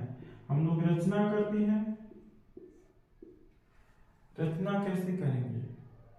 देखिए रचना कैसे करेंगे, बिंदु B को हम त्रिज्या के लंबवत खींच दिए, फिर यहाँ से बिंदु B से O से A को मिला दिए, यहाँ पे O है तो ध्यान से सुनो, O को A से एवं B से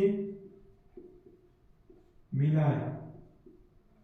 अच्छा, हम लोगों ने क्यों मिला? क्योंकि हम लोग पहले ही जानते हैं कि जो त्रिज्या होती है स्पर्श रेखा पे लंबवत होती है, इसलिए हम त्रिज्या खींच रहे। स्पर्श रेखा का स्पर्श बिंदु B है, लंबवत का मतलब क्या हुआ कि यहाँ पे कितना बन रहा है 90, और ये भी एक त्रिज्या है O से लेकर A तक, और ये भी एक स्पर्श रेखा है, तो यहाँ पे भी कितना बनेगा 90, यहाँ भी 90, यहाँ भी 90, दो जगह दो कोण 90 बन रहे हैं, इसलिए हम लोगों ने स्पर्श रेखा वो कर लिया, बना लिया। अब ध्यान से सुनिए, फिर से समझा देते हैं। एक वृत्त का बाह्य बिंदु क्या है? P। स्पर्श रेखा P से A तक PA, फिर P से लेकर B तक PB। सिद्ध क्या करना है? जहां P से लेकर A तक लंबाई और P से लेकर B तक लंबाई, दोनों की लंबाई क्या होनी चाहिए? बराबर होनी चाहिए। अब रचना क्या किए? O को हम बिंदु A से और O को B से मिला लिए। क्यों मिला? कारण बताएं। क्योंकि जो त्रिज्या होती है स्पर्श रेखा के लंबवत होती है, इसलिए त्रिज्या को यहाँ B से मिला दिए और त्रिज्या को यहाँ A से मिला दिए। अगर हमें दो कोण बराबर हो गया, अगर त्रिभुज यहाँ पे देखा जाए तो त्रिभुज एक तो दिख रहा है OAP, फिर दूसरा OBP। अगर इसे सिद्ध कर दिया जाए कि ये सर्वांग सम है, तो अपने आप ये भुजा जो हरी हरी दिख रही है P से लेके A तक, P से लेके B तक बराबर हो जाएगी। सर्वांग सम सिद्ध करने के लिए क्या होता है? हमें SAS प्रमेय चाहिए होता है। A का मतलब क्या हुआ? कोण, और कोण दिख रहा है 90-90 हो गया, बस हमें दो भुजाएं बस और सिद्ध कर देनी है। तो एक बात बताओ, किसी भी वृत्त की त्रिज्याएं बराबर ही होती है ना? एक मोटरसाइकिल की जितनी भी तीलियां होंगी सब बराबर ही होती हैं कि कोई छोटा कोई बड़ा होता है? एक साइकिल में तीली 10 फीट की, 25 फीट की, कि सभी उतनी ही बराबर होती हैं, समान लंबाई की तीलियां होती हैं। ऐसे ही त्रिज्याओं की लंबाइयां समान होती हैं। तो यहाँ पे दिख रहा है O से लेकर B तक OB बराबर होगा O से लेकर A तक OA। क्यों? क्योंकि दोनों क्या है? त्रिज्या है, और त्रिज्या बराबर होती है, यानी एक भुजा और सिद्ध हो गया, बस एक भुजा और चाहिए। अगर एक भुजा देखा जाए O से लेके P तक, किसमें? AOP में, फिर लेके OBP में, ये भुजा जो है बीच वाली जो भुजा है कॉमन हो रही है, यानी उभयनिष्ठ हो रही है। वो ऊपर वाले त्रिभुज में भी आ रहा है, नीचे वाले में भी आ रहा है। यार जब दोनों में आ रहा है वही भुजा है OP, तो OP बराबर POP होगा कि नहीं होगा? क्यों होगा? क्योंकि उभयनिष्ठ है, और उभयनिष्ठ का मतलब क्या होता है? कॉमन। ऊपर वाले भी त्रिभुज में आ रहा है, नीचे वाले भी त्रिभुज में आ रहा है। ये तो अपने आप सिद्ध हो गया कि SAS, देखो दो भुजाएं और एक कोण, सिद्ध हो गया सर्वांग सम। तो कह सकते हो सर्वांग सम का मतलब ये होता है कि हर एक हिस्सा बराबर होगा। अगर ये वाला हिस्सा बराबर, ये हिस्सा बराबर, तो बचा कौन सा? भुजा, तीसरी भुजा। जब दो भुजाएं बराबर, तो तीसरी भुजा आपस में खुद ही बराबर होंगी, अर्थात A से लेकर P तक और B से लेकर P तक अपने आप सिद्ध हो जाएगा। चलिए लिखते हैं, इसको हम मिटा देते हैं। जहां से उपपत्ति है वहां से लिखना शुरू करते हैं। देखिए उपपत्ति, देखिए उपपत्ति क्या है? चूंकि कोण PAO बराबर 90, फिर PBO बराबर 90, तो जब दोनों 90-90, तो दोनों आपस में बराबर। कोण PAO बराबर कोण PBO बराबर कितना है? दोनों 90 है। और दूसरा चीज, O से लेकर A तक लंबाई OA बराबर O से लेकर B तक लंबाई OB। क्यों बराबर? क्योंकि दोनों क्या है? त्रिज्या है।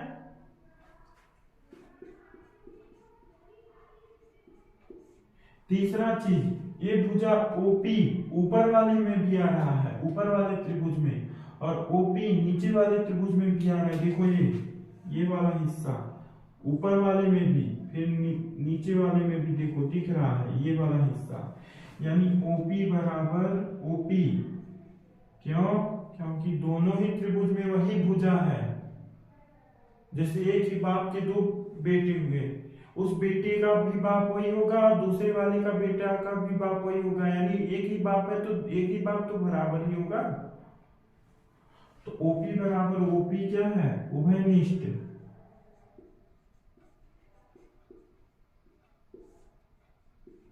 जब दो भुजाएं बराबर एक कोण बराबर तो वे त्रिभुज क्या होते हैं, सर्वांग सम। तो यहां लिखेंगे त्रिभुज पी ए ओ सर्वांग सम, त्रिभुज पी बी ओ क्यों सर्वांग सम, प्रमेय यस ए एस से भुजा कोण भुजा। अब एक बात बताइए, जो सर्वांग सम का मतलब क्या होता है कि सारे अंग समान, यानी इस त्रिभुज का प्रत्येक हिस्सा उस त्रिभुज के प्रत्येक हिस्से के बराबर होगा, प्रत्येक भुजा प्रत्येक कोण प्रत्येक हर चीज बराबर होगा। तो तीसरी भुजा जो ये बची थी बी से लेके पी तक किसके बराबर, ए से लेके पी तक के बराबर होगी। अतः पी ए बराबर पी बी, और यही सिद्ध भी तो करना था, पी से लेके ए तक और पी से लेके बी तक। अतः स्पर्श रेखा की लंबाई क्या होती है, लास्ट में लिख लेना ये लाइन।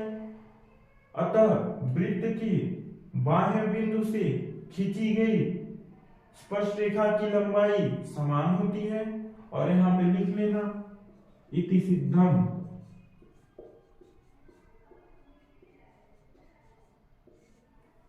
बोलिए